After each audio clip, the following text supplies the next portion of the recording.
News alerts. విజయవాడలో ఏర్పాటు చేసిన రామోజీరావు సంస్మరణ సభలో ఏపీ ముఖ్యమంత్రి చంద్రబాబు ప్రసంగించారు. రామోజీరావు ఈనాడు పత్రిక ద్వారా సమాజ హితం కోసం పాటుపడ్డారని తెలిపారు. జిల్లా ఎడిషన్లు తీసుకొచ్చి ఎక్కడికక్కడ ప్రజా సమస్యల పరిష్కారానికి కృషి చేశారని పేర్కొన్నారు. నటులు, జర్నలిస్టులు, కళాకారులకు జీవితమిచ్చారని కొనియాడారు. ఒక అసాధారణ శక్తి ఆయన ఒక వ్యక్తి కాదు, ఒక వ్యవస్థ. అలాంటి వ్యవస్థను నిర్మాణం చేసిన వ్యక్తి రామోజీరావు గారు. ఆయన ఒకసారి చూస్తే ఏ రంగం తీసుకున్నా ఆ రంగంలో నెంబర్ 1 గా ఉండడం, ఏ రంగం తీసుకున్నా దాన్ని మెగా స్కేల్లో ఆలోచించడం, ఇంకొక పక్కన అందులో ఏది చూసినా కూడా ఒక పద్ధతి ప్రకారం నీతి నిజాయితీకి ప్రతిరూపం రామోజీరావు గారని చెప్పి నేను మీకు తెలియజేస్తున్నా. ఇంకొక పక్క ఏ కార్యక్రమం చేసినా ప్రజాహితాన్ని దృష్టిలో పెట్టుకుని ప్రజాస్వామ్యాన్ని కాపాడుకుని రాజీ లేని పోరాటం చేసిన పోరాట యోధుడు రామోజీరావు గారని చెప్పి కూడా నేను మీకు తెలియజేస్తున్నా. ఈరోజు ఆయన ఏ రంగం తీసినా మీరు చూస్తే వ్యాపారాలు చేసినా, సినీ రంగం చూసినా, సేవా రంగం చూసినా, పత్రికా రంగంలో చూసినా ఆయనే సాటి. అలాంటి బృహత్తరమైన కార్యక్రమాలు చేసిన వ్యక్తి రామోజీరావు గారు. ఆయన మీడియాలో చేసిన కృషికి మీరు చూస్తే అనేక అవార్డులు వచ్చాయి. బీడీ గోయంక గాని, యుద్ధ వీరు గాని, ఇలాంటి అవార్డ్స్ అన్ని వచ్చాయి. ఇది కాకుండా మీరు ఒకసారి చూస్తే అనేక యూనివర్సిటీలు గౌరవ డాక్టరేట్లు ఇచ్చారు. కడాన గవర్నమెంట్ ఆఫ్ ఇండియా అత్యంత ఉన్నత పురస్కారం పద్మ విభూషణ్ ఇచ్చి గౌరవించారు. ఈ గౌరవం మీరు మనందరం కూడా గుర్తుపెట్టుకోవాల్సింది.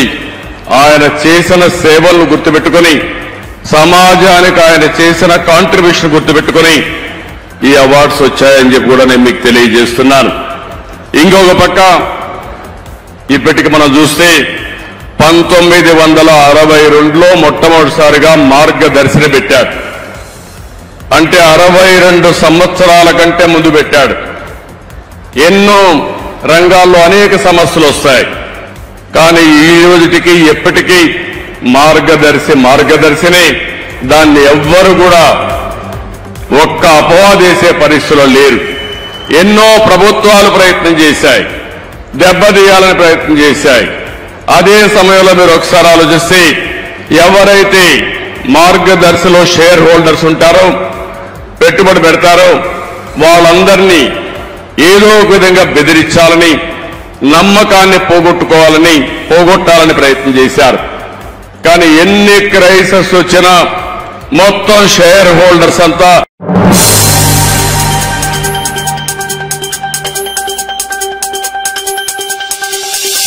ఈనాడు గ్రూప్ సంస్థల వ్యవస్థాపకుడు రామోజీరావు సంస్మరణ సభకు AP deputy CM Pawan Kalyan హాజరయ్యారు. ఈ కార్యక్రమంలో ఆయన ప్రసంగిస్తూ రామోజీరావు గురించి అందరూ చెప్పిన దానికంటే తన అనుభవంలో రామోజీరావు గురించి ఎంతో తెలుసుకున్నారని వెల్లడించారు. రామోజీరావు సినీ రంగంలో ఉన్నప్పటికీ ఆయనతో తనకు పరిచయం లేదని తెలిపారు. రాజకీయాల్లోకి ప్రవేశించిన తొలినాళ్లలో 2008లో మొదటిసారిగా రామోజీరావును కలిశానని వెల్లడించారు.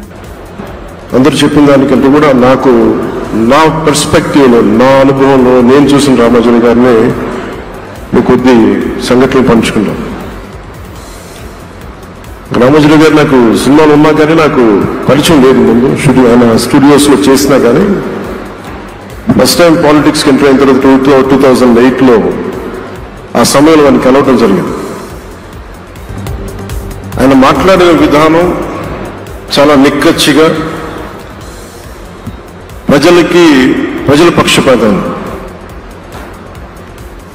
ఆయన మాట్లాడుతున్నంతసేపు నాకు మైండ్లో ఒకటి అనిపించింది, మనసులో జర్నలిస్టిక్ వాల్యూస్ ని కాపాడటానికే ఆయన ఉన్నాడు.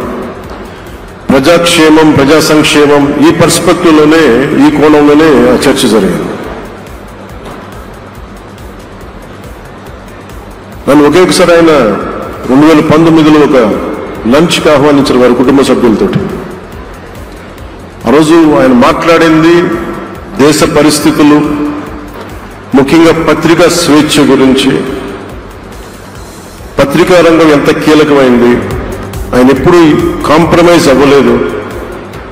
ఒక విషయం చెప్పాలి అంటే అది తనకు తెలిసిన వారు అవ్వచ్చు, తన సన్నిహితులు అవ్వచ్చు, స్నేహితులు అవ్వచ్చు, కుటుంబ సభ్యులు అవ్వచ్చు, జనం కోసం వచ్చేటప్పటికి నిష్పక్షపాతంగా చాలా నిర్దాక్షిణ్యంగా ఉంటుంది ఆయన ఆలోచన పరిధి. అదే ఆయన ఈనాడు పేపర్లో రిఫ్లెక్ట్ అవుతుంది. నేను చాలాసార్లు అనుకునేవాడిని, ఒక వ్యక్తికి ఇంత ఆయన ఆ రోజు లంచ్ తర్వాత కూర్చున్నప్పుడు ఆయన మాట్లాడుతుంటే ఆయన వేదనని నేను చూశాను. ఆయన నలిగిపోతున్నారు. నిజంగా పత్రికా స్వేచ్ఛ ఎంత అవసరం దేశానికి, ప్రజాస్వామ్యానికి ఎంత కీలకమైంది అది ఆయన చెప్తుంటే ఆయన ఆవేదన నాకు అర్థమైంది. అలాంటి వ్యక్తి మీద ఎన్ని రకాల ఇబ్బందులు పెట్టారో మనందరికీ తెలుసు. ఒక పేపర్ ఒకటే నడపటం చాలా కష్టసాధ్యమైంది. కానీ దాంతోపాటు ఆయనకి నష్టపోవడానికి జనరల్గా అలాంటి విలువలు కమిట్మెంట్ ఉన్నవాళ్ళు మిగతా వ్యాపారాలు అంటే ఆయన్ని అన్ని రకాలుగా దాడులు చేయడానికి చాలా తేలిక. అలాంటి దాడుల్ని తట్టుకుంటూ యాజ్ ఎ జర్నలిస్ట్ ఆయన అన్కాంప్రమైజింగ్ యాటిట్యూడ్, అన్కాంప్రమైజింగ్ వాల్యూర్, అవన్నీ ఆయన్ని నాకు చూస్తే చాలా చాలా ఆనందం వేస్తుంది. ఆయన ఒకటే చెప్పారు నాకు,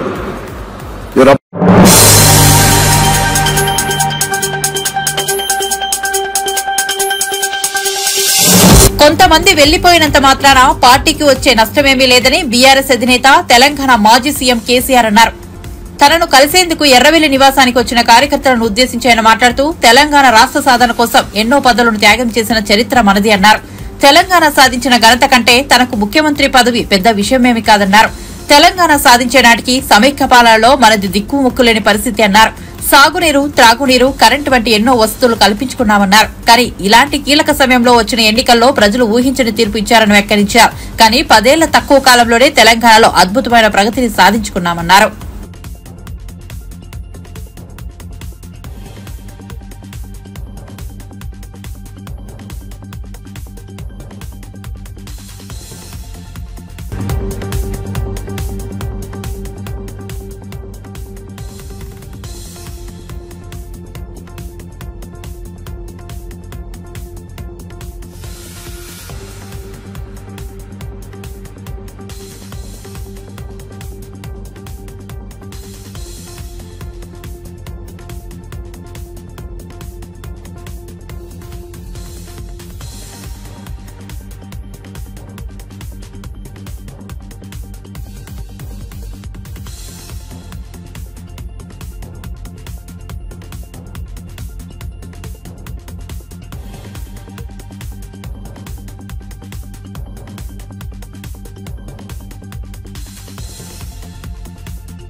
కేసీఆర్ ను గద్దె దింపాలన్న తన జీవిత లక్ష్యం, అలాగే ముఖ్యమంత్రిని కావాలనే తన ఆకాంక్ష నెరవేరాయని తెలంగాణ సీఎం రేవంత్ రెడ్డి అన్నారు.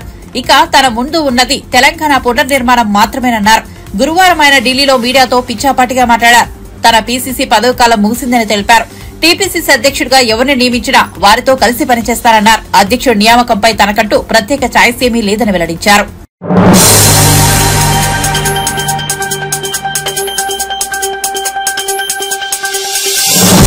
40% ఓట్ షేర్ ఉన్న రాజకీయ పార్టీ వైసీపీ అని అన్నారు మాజీ మంత్రి అంబటి రాంబాబు. అవతల 3 పార్టీలు కలిస్తే వారికి పడిన ఓట్లు 60% అని, వైసీపీకి సింగిల్ గా 40% ఓట్లు వచ్చాయని వివరించారాయన. ఏపీలో విధ్వంస రాజకీయాలు కొనసాగుతున్నాయని మండిపడ్డారు. ప్రజావేదిక కూల్చివేశామన్న కక్షతో ఇప్పుడు వైసీపీ ఆఫీస్ ని కూల్చేశారని, మిగతా ఆఫీసర్లకు కూడా నోటీసులు ఇస్తున్నారని ఆరోపించారు. తమ ఆఫీసుల నిర్మాణం అక్రమ అయితే అధికారులు నోటీసులు ఇవ్వాలి, కానీ టీడీపీ నేతలు ప్రెస్ మీట్లు పెట్టి భవనాలు కూరుస్తామని హెచ్చరించడం ఏంటని ప్రశ్నించారు అంబటి. ఇది అరాచకం, అక్రమం, అధికారం ఉందని అరాచకాలు చేస్తే ప్రజలు సహించారని అన్నారాయన. భయకంపితులను చేయాలనేటువంటి దురుద్దేశంతో ఈ కార్యక్రమాలన్నీ చేస్తున్నాం. ఇలాంటి తప్పుడు కేసులు పెట్టడాన్ని మేము తీవ్రంగా ఖండిస్తున్నామని కూడా ఈ సందర్భంగా మనవి చేస్తున్నాను. ఈ 307 కేసులు పెట్టి వేధించాలని ప్రయత్నం చేసేటటువంటి ఈ వ్యక్తిని ఏదైతే తెలుగుదేశం శక్తులు ఉన్నాయో వాటన్నిటినీ కూడా ప్రజలు గమనించాలని మనం చేస్తున్నాం. వీటన్నిటి నుంచి కూడా రామకృష్ణారెడ్డి గారు బయటకు వస్తారు. ధర్మంగా జరుగుతున్నటువంటి కార్యక్రమాన్ని కూడా మాది ఈ సందర్భంగా నేను చెప్పదలుచుకున్నాను.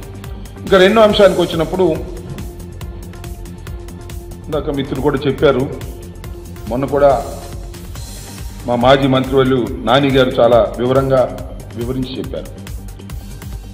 మేము 10 సంవత్సరాల క్రితం ఈ రాష్ట్రంలో ప్రారంభమైనటువంటి 10-12 సంవత్సరాల క్రితం ప్రారంభమైనటువంటి రాజకీయ పార్టీ, చాలా బలమైనటువంటి రాజకీయ పార్టీ.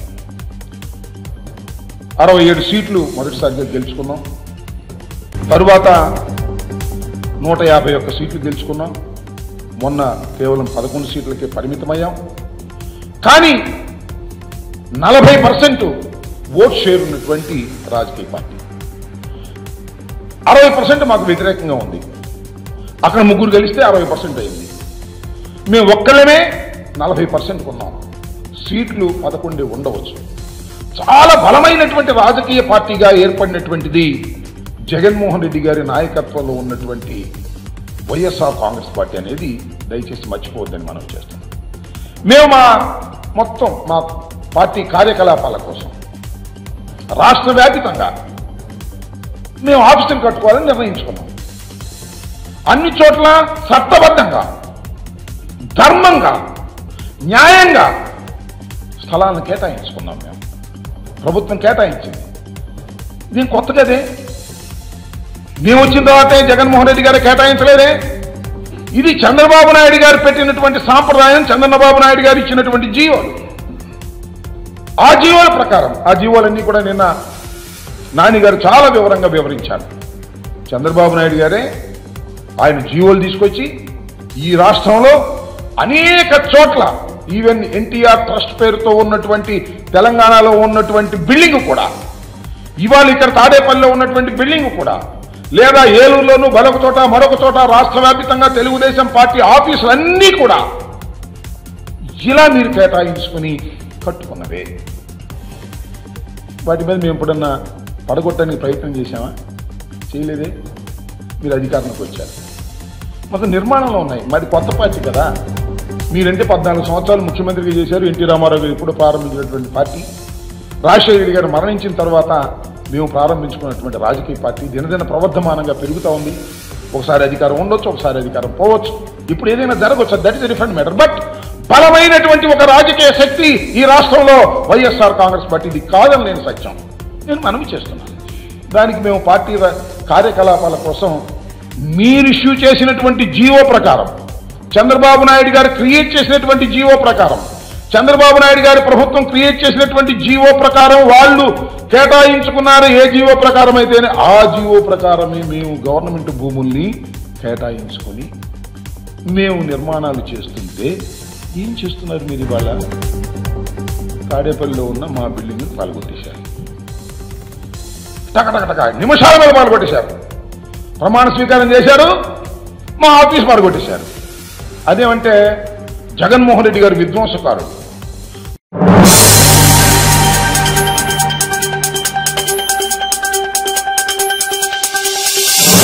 వరంగల్ జిల్లాలో ముఖ్యమంత్రి రేవంత్ రెడ్డి పర్యటన ఉండటంతో జిల్లా మంత్రి కొండా సురేఖ, మంత్రి సీతక్క అధికారులతో సమావేశమయ్యారు.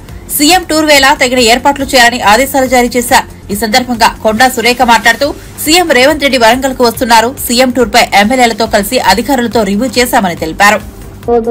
మన హాస్పిటల్ విజిట్ చేయడం జరుగుతుంది. ఆ తర్వాత కలెక్టర్ ఆఫీస్ ఇక్కడ మీటింగ్ పెట్టినప్పుడు కొన్ని ఎజెండా అంశాలను తీసుకోవడం జరుగుతుంది. అందులో మొదలు వరంగల్ మాస్టర్ ప్లాన్ గురించి మొదటి అంశంగా మరి చెప్పుకున్నాము. దాన్ని గతంలో ఒకసారి మాస్టర్ ప్లాన్ చేసి పంపించారు, కానీ అందులో డీవియేషన్స్ చాలా ఉన్నాయి. వాళ్ళకు అనుగుణంగా వాళ్ళ రోడ్ పోకుండా, వాళ్ళ జాగాలు పోకుండా, వాళ్ళ ఇల్లు పోకుండా వాళ్ళ మాస్టర్ ప్లాన్ ప్రిపేర్ చేసి పంపించారు. కాబట్టి దానివల్ల అందం పోతుంది, పక్కన అందం పోతుంది. ప్లస్ అది ఒక స్వార్థపూరితమైనటువంటి మాస్టర్ ప్లాన్గా ఈరోజు మాకు పవర్ పాయింట్ ప్రజెంటేషన్లో తెలిసింది. కాబట్టి అది ముఖ్యమంత్రి గారి దృష్టికి తీసుకెళ్ళి మళ్ళీ కొత్త ఏజెన్సీని టెండర్ ప్రాసెస్లో పిలిచి మళ్ళీ కొత్త వాళ్ళను నియమించి ఒక 3 months టైం బౌండ్ ప్రోగ్రామ్ ఇచ్చి కొత్త మాస్టర్ ప్లాన్ తీసుకొని దాన్ని కంటిన్యూ చేస్తే బాగుంటుంది అనేది మేము అందరం కూడా అభిప్రాయం వ్యక్తపరచడం జరిగింది. అది ముఖ్యమంత్రి వారి నిర్ణయానికి వదిలేయడం జరుగుతుంది. అది ఈరోజు మేము చేసిన డిస్కషన్లో అదొక కార్యక్రమం. ఇంకొకటి స్మార్ట్ సిటీ ప్రాజెక్ట్ గురించి కూడా ఇప్పటికీ జూలై వరకు మనం స్మార్ట్ సిటీ పనులు మొదలు పెట్టాలి. అయితే కొంత మన పోయిన గవర్నమెంట్ మ్యాచింగ్ ఫండ్స్ విడుదల చేయలేదు స్మార్ట్ సిటీకి గవర్నమెంట్ తరఫున, స్టేట్ గవర్నమెంట్ తరఫున. దానివల్ల స్మార్ట్ సిటీ ఫండ్స్ పనులు కూడా ప్రారంభించలేకపోయాము. రేపు ముఖ్యమంత్రి గారు వస్తున్న సందర్భంలో ఇప్పుడు కూడా మేము అధికారులతో మాట్లాడతాము. 99% రేపు ఆయన వచ్చేలోపే ఆ మ్యాచింగ్ గ్రాంట్ కూడా విడుదల చేస్తే మేము ఆన్గోయింగ్ అంటే వర్క్ స్టార్ట్ చేసి యూటిలైజేషన్ సర్టిఫికేట్ ఇస్తే అప్పుడు సెంట్రల్ నుంచి మళ్ళీ ఫర్దర్గా మనకు ఫండ్స్ వచ్చేటువంటి అవకాశం ఉంటుంది.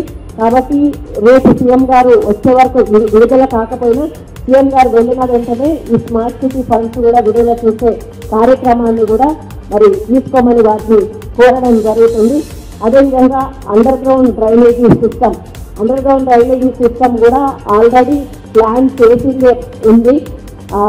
మళ్ళీ వాళ్ళని నేనేమంటే అది సీఎం గారు నోటీసులో పెట్టి మళ్ళీ ఒకసారి సర్వే చేపిస్తామని చెప్పి కోరుతాము. ఎందుకంటే ఒక డ్రైనేజీ సిస్టమ్ కట్టిన తర్వాత అది స్లోప్స్ అంటూ సరిగా పెట్టకుండా ఇష్టానుసారంగా పెట్టినప్పుడు కట్టిన డ్రైనేజీకి విలువ లేకుండా పోతుంది. దానివల్ల ఇంకా ఇబ్బందులు ఎక్కువయ్యేటువంటి అవకాశం ఉంటుంది. కాబట్టి అది ఒకటి మేము అధికారులను సూచించాము. రేపు సీఎం గారి నోటీసులో కూడా అది పాటుగా మేము కేబుల్ అండర్ గ్రౌండ్ కేబుల్ ఒకటి కూడా దాంతో పాటు వేస్తే, ఎందుకంటే మళ్ళీ తవ్వడము పెట్టడము ప్రజలను ఇబ్బంది పెట్టడం ఉండకుండా ఈ కేబుల్ అండర్ గ్రౌండ్ చేయడము, అదేవిధంగా వాటర్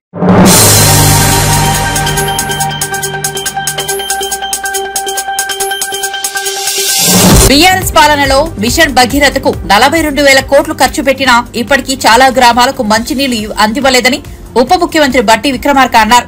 భద్రాద్రి కొత్తగూడెం జిల్లాలో మంత్రులు బట్టి, కోమటిరెడ్డి, తుమ్మల, పొంగులేటితో కలిసి 234 కోట్లతో మంచినీటి పథకానికి ఆయన శంకుస్థాపన చేశారు. ప్రతి ఇంటికి పూర్తి స్థాయిలో నీళ్లిచ్చామని గత ప్రభుత్వం చెప్పిందని బట్టి తెలిపారు. ప్రతి ఇంటికి నీళ్లిస్తే 125 కోట్లతో మళ్లీ ఎందుకు పనులు చేపడతామని ప్రశ్నించారు. ప్రాధాన్యాల మేరకు పనులు చేసుకుంటూ ముందుకు వెళ్తున్నామని మంత్రి అన్నారు. మిషన్ భగీరథ కోసం మేము అప్పు తెచ్చి రాష్ట్రంలో ఏ ఒక్క ఇంటికి కూడా నీళ్లు లేకుండా పూర్తి స్థాయిలో నీళ్లు ఇచ్చామని చెప్పి సర్టిఫికేట్ ఇచ్చి ఢిల్లీ కేంద్రానికి కూడా పంపించారు. ప్రజలకు కూడా చెప్పారు. మరి 42,000 కోట్ల రూపాయలతో ప్రతి ఇంటికి నీళ్లు ఇచ్చిన కార్యక్రమం ఉంటే మళ్ళీ 125 కోట్ల రూపాయలతో కొత్తగూడెం పట్టణంలో దాదాపు 1,85,000 జనాభాకి ఇవాళ నీళ్లు ఇచ్చుకోవాల్సిన అదనంగా ఈరోజు ఖర్చు పెట్టుకోవాల్సిన అవసరం వచ్చేది కాదు కదా. దీంతో పాటు నా పక్కన ఉన్న వెంకటరెడ్డి గారు కూడా నిన్నంతా ఒక మాట చెప్తా ఉన్నారు. భువనగిరి నుంచి ఆలేరు శాసనసభ నియోజకవర్గంలో అక్కడ కూడా మంచినీటి ఎద్దటి అన్కనెక్టెడ్ విలేజెస్ చాలా ఉన్నాయి. దానికి 150 కోట్లు అవసరం ఉంటుంది. దాన్ని వెంటనే శాంక్షన్ చేయండి అని అడుగుతుంది. అంటే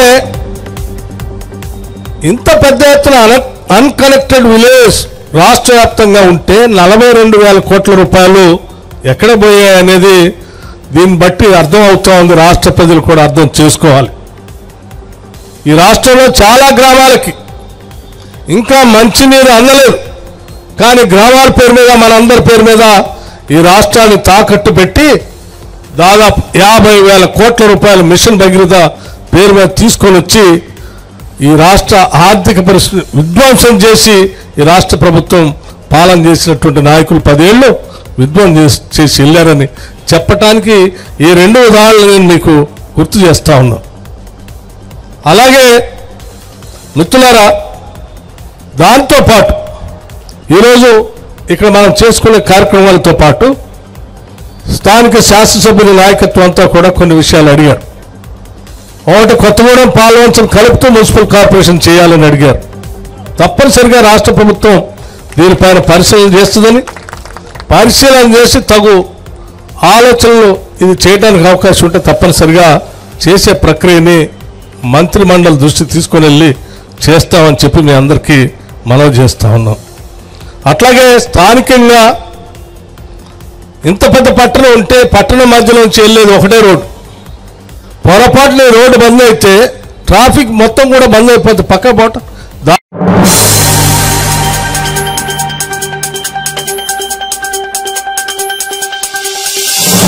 జీవో 46 బాధితులకు న్యాయం చేయాలని బీఆర్ఎస్ నాయకుడు రాకేష్ రెడ్డి డిమాండ్ చేశారు. బాధితులతో సీఎం రేవంత్ రెడ్డి చర్చలు జరపాలని రాకేష్ రెడ్డి కోరారు. జీవో 46 బాధితులకు ప్రభుత్వం కావాలని అన్యాయం చేస్తోందని ఆరోపించారు. అమాయక యువతను మోసం చేస్తోందన్నారు. బాధితులతో ప్రభుత్వం బంతి ఆట ఆడుతోందన్నారు. దాదాపు 20 సార్లకు పైగా కోర్టులో వాదనలు వాయిదా పడటం అంతా ప్రభుత్వం పుణ్యమే అన్నారు. జీవో 46 బాధితులు కాళ్లు అరిగేలా తిరుగుతున్నా పట్టించుకోవడం లేదన్నారు. గత ప్రభుత్వంలో చాలా స్పీడ్ గా నడిచినటువంటి వర్క్స్ కొత్త ప్రభుత్వం రాగానే స్లో డౌన్ ఎందుకు అయింది అంటే, గత ముఖ్యమంత్రి ప్రారంభించినటువంటి ఆసుపత్రి పనులను నేనెందుకు ముందు తీసుకెళ్లాలనేటువంటి ఒక దురాలోచన ఏమైనా ఉన్నదా? ఆ పట్టుదలకి ఏమైనా పోతున్నారా? ప్రతిష్టకి ఏమైనా పోతున్నారా? తేల్చండి మీరు.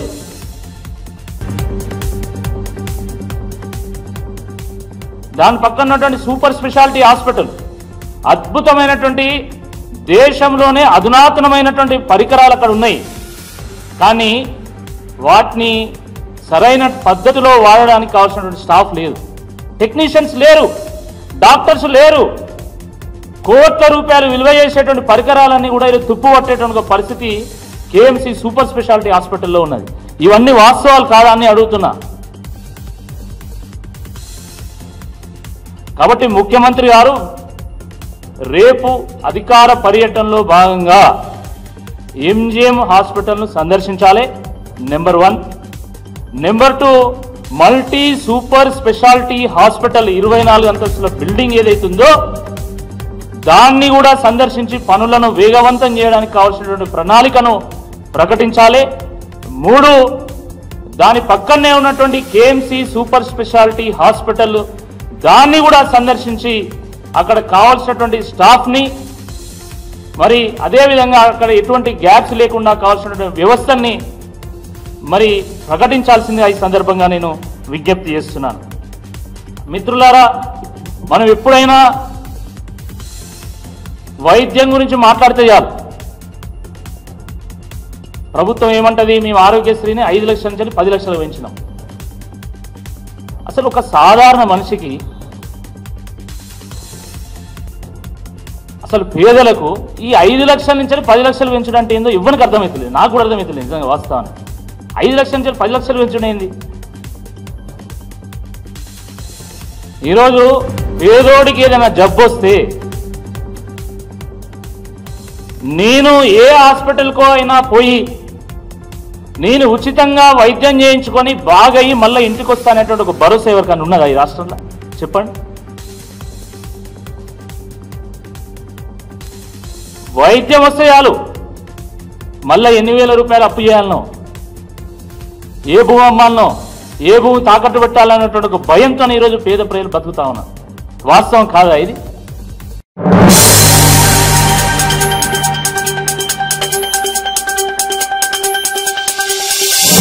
మేడిగడ్డ బరాజ్ లో ఎన్డీఎస్ఏ సూచనల మేరకు 7వ బ్లాక్ లోని 20, 22వ పిల్లర్ల వద్ద చేపట్టిన గ్రౌటింగ్ పనులు 12వ పిల్లర్ నుంచి 22వ పిల్లర్ వరకు చేపట్టిన షీట్ ఫైల్స్ పనులు పూర్తయ్యాయి.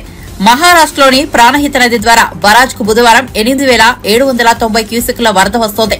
అంతే మొత్తంలో దిగువకు విడుదల చేస్తున్నారు. బరాజ్ లోని మొత్తం 85 గేట్లకు 84 గేట్లు ఎత్తి అంతే మొత్తంలో దిగువకు వదులుతున్నారు.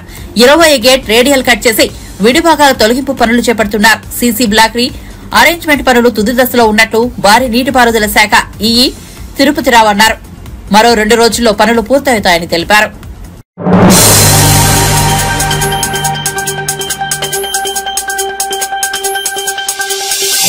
జాయింట్ ట్రాన్స్పోర్ట్ కమిషనర్ రమేష్ పై జరిగిన దాడిని రవాణా శాఖ మంత్రి పొన్నం ప్రభాకర్ తీవ్రంగా ఖండించారు. ఏమైనా ఇబ్బంది ఉంటే పోలీసులకు కంప్లైంట్ చేసుకోవాలి, కానీ ఇలా అధికారుల మీద దాడులు చేయడం పద్ధతి కాదని మంత్రి చెప్పుకొచ్చారు.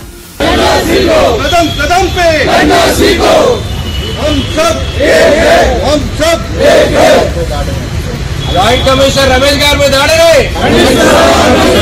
జాయింట్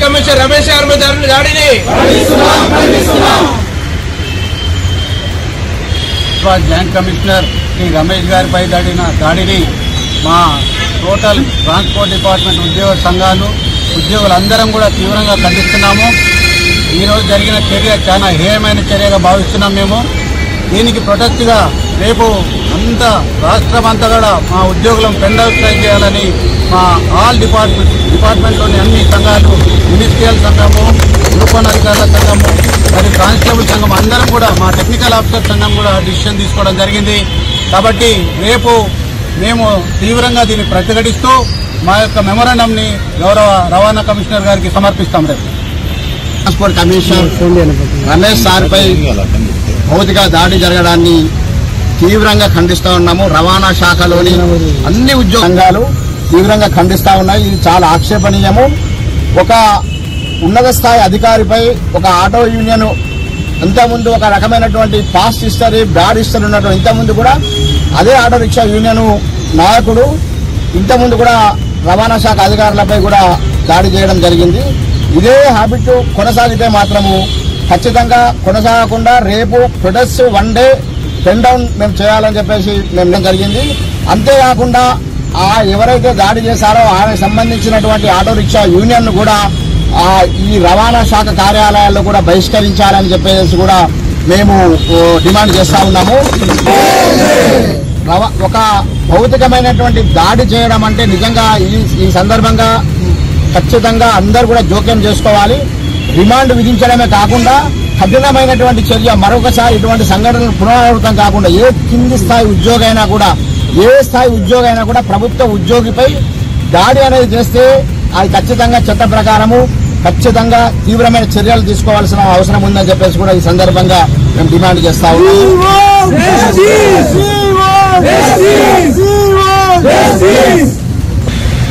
ట్రాన్స్పోర్ట్ డిపార్ట్మెంట్ చరిత్రలో ఒక బ్లాక్ డే. ఇంతకు ముందు ఎప్పుడు జరగనట్టు ఒక అధికారిపై, అది కూడా జాయింట్ ట్రాన్స్పోర్ట్ కమిషనర్ రమేష్ గారిపై జరిగిన దాడిని తెలంగాణ ఎన్జిఓస్ తీవ్రంగా ఖండిస్తుంది. తెలంగాణ ఎన్జిఓస్ జేటీసీ రమేష్ గారికి పూర్తి మద్దతు పలుకుతుంది. అట్లానే మా ట్రాన్స్పోర్ట్ డిపార్ట్మెంట్లో ఉన్న అన్ని సంఘాలు కలిసి ఇది తీవ్రంగా ఖండిస్తున్నాము. కఠిన చర్యలు తీసుకుంటాము. జై తెలంగాణ. రవాణా శాఖ ఉన్నతాధికారి అయిన joint transport commissioner Shri Ramesh